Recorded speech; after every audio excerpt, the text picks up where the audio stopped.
Yo, what's up everybody? I'm starting to lay out the foundation for a little chicken coop here.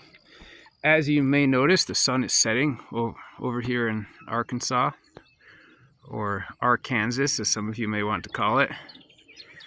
Fortunately, I've got this massive tarp set up here so I can put my junk underneath it until I build my workshop over there, my permanent workshop. Because as you may remember from previous videos, my carport got torn apart by the wind and everything was just piled in a big junk heap. So now I have the tarp set up. I can put everything under here, put the shelves back up, store all my tools nicely. I'll have a functioning workshop until such point as I can build the workshop over there where those piles of dirt are, right there, where the dog is wandering around. But fortunately for now, it's great because the dog can jump in the holes where there's usually a lot of water in the holes there that collects after it rains, and he just goes swimming like 8 times a day, which is nice, because more like 30 times a day, because it's been like 85, 90 degrees out during the day here. So I'm also realizing now you got to get, when it's like this and you have to work outside, you got to get up at like 4 or 5 a.m. like the farmers do, and to get all your work in before it starts to get hot out. So as you can see, all these chickens are here. The run is sized for 25 chickens, but that brooder box is obviously not sized for 25 chickens. It's sized for 25 chicks. So I have to build a chicken coop, which I'm going to do on the side of this. Squaring a building foundation is kind of annoying when you're only one person, and I don't feel like, I mean, I could ask someone to help me, but it's kind of like a quick thing, and it's fun to do it myself. There's all these like stupid little things I have to do to get the measurements right when I don't have someone else to hold the other end of the string or the measuring tape. But it's a chicken coop, so you know what I mean. It's going to be 7.5 feet by 16 feet. Original plan was to have it just one slope, roof sloping down this way, and a little opening to where it is right now, and get that brooder box out of there and start brooding a new set of chicks. But I realized, well, I also kind of need, I mean, obviously these chickens are staying in here so I can preserve their genetics so they don't mix with the other chickens nearby, so I can have American breast chickens, you know. But obviously I'm going to want some chickens and guinea hens to free range the property because they're very good at tick control.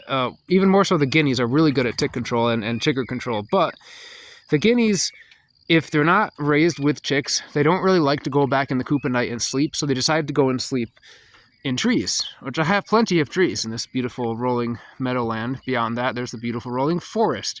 And what happens when guineas sleep in the forest? Well, they do all right for a while, and eventually something eats them. So if you don't want to lose all your guineas, you kind of have to like domesticate them a little bit. By the way, how does this grass look compared to what it was like 2 months ago when it was just a field of dirt? Or a couple months before that when it was just a field of thorns and oak stumps and saplings. So it's pretty nice. All the grass and clover is coming in. So anyways, back to the chicken coop, trying to build the best chicken coop ever. I'm going to go with a dirt floor coop because I'm going to use the deep bedding method. Basically just putting lots of straw and hay and whatever I can get my hands on, wood chips in there, letting it compost, and then raking it all out when it gets deep enough and using it on my ever-growing larger vegetable garden.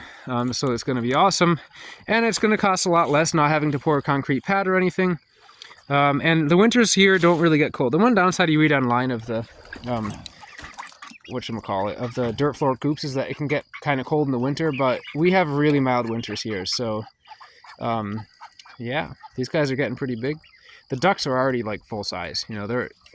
It's time to go. Sorry, ducks, you guys have reached the age of maturity. Anyway, so this is my cornfield, very small. It's not a field, it's a plot. It's a corn plot. So obviously I'm going to thin it out because it's kind of close together, but I planted a variety of white corn called Trucker's Favorite. It's a heirloom seed. Ordered the seeds online, planted them. Now they're growing really nicely. I put a bunch of aged chicken manure on them, and they're really flourishing. And then next week I'll probably put some more aged chicken manure on them. The nice thing about having all these chickens is I get an endless source of chicken manure. That's the nice thing about having some chickens that you don't free range. I mean, they free range within their massive enclosure there, you know. But the nice thing about having some chickens that don't free range is you can actually collect their manure and use it. So Otto is very well behaved around the chickens most of the time. So he's such a cutie. He has a name tag now that says Otto on it. Anyways, so just a quick rundown of everything. I've probably already said this in a previous video, but there's the peas, there's the squash, there's the cucumbers. I have some white-skinned cucumbers, which is kind of cool. I've never had that before. The sunflowers are doing really well. The parsnips are finally starting to come up. And that thing with cardboard around it, well, that's just like a white pumpkin squash, but I planted that just recently because I was saving that spot. I was hoeing in the ground, chopping my hoe into the ground, and next thing you know, I see some motion. Right next to where I had chopped the hoe, there was a baby rabbit nest. So if I had kept going, I would have obviously chopped the baby rabbits in half, and I didn't. So I just, being the wildlife conservationist, aficionado, wildlife enjoyer, respecter that I am, I let them, grow until the mother took them out of the nest. They went off. Just 2 nights ago, they were gone. They had went off with their mother, so I planted the squash there right afterwards in the spot I was going to plant it in. So, anyway, so once I get this spot squared out for the chicken coop, I'm going to basically, it's going to be really simple construction, maybe some deck blocks, some gravel, some drain fabric so it doesn't get too wet in here. All the water will come out this way. Maybe we'll dig like a little mini pond over here for drainage. And so then I'll just put some pressure treated 4x4s around it and then build a simple stick frame thing on top of that. Maybe I'll get some used roofing on Facebook from the boomers. I promise the next video I make, my workshop will look a little bit nicer. Now it's still just a pile of junk, but hey, it's something, right? And as for all this pasture here, well, I was pricing out a fence, and to fence off these acres is, would be spending like $6,000 in materials, just in materials, to fence off all the land that I have here. Well, this goes all the way back into the woods back there, down the hill, and then comes back up. So that'd be quite a bit. So I was looking into hedge laying and got some cuttings of willow, and I'm going to get some mulberry cuttings and various other trees. I'm going to do some experiments. I'm going to try to do a live fence, a hedgerow around the entire property, which should be more than enough. Should be sufficient to keep livestock in. I know obviously they're going to escape whatever fence you make. So it helps to be in a neighborhood where you have neighbors where they can keep an eye on things. People aren't just going to shoot your livestock if they escape. And so that's the situation that I'm in. People aren't going to shoot. If I have sheep and they run out of the fence once in a while, they're not going to get shot. They're just going to, get herded back. So the hedges, as long as it's maintained, it should be pretty tight. So Otto really loves the wood chip piles that I brought over here. We had a tree service company bring some stuff, some wood chips down by the road, and I brought it, and he just digs around in there. He loves it. Gets covered in ticks. I don't even know. There's nothing in there, He also uses it to hide stuff, Dogs like to hide their bones and their toys and things, so really easy for him to dig holes in there and just stick his toys into there. So, anyways, the sun's going down. It's getting kind of warm. Wait, not warm, dark. But it is warm, but it's getting kind of dark. What you're seeing over there is the camp area. It's not really not my property anymore, so. One last look at the chickens before I end the video. And boy, do they drink a lot of water in this heat.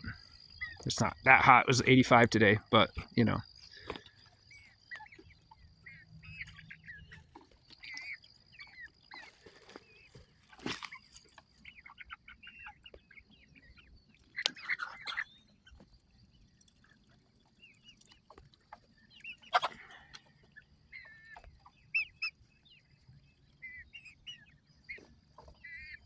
What's up, Rooster? What's up, Hen? Y'all gonna make some babies soon? I'm waiting for it.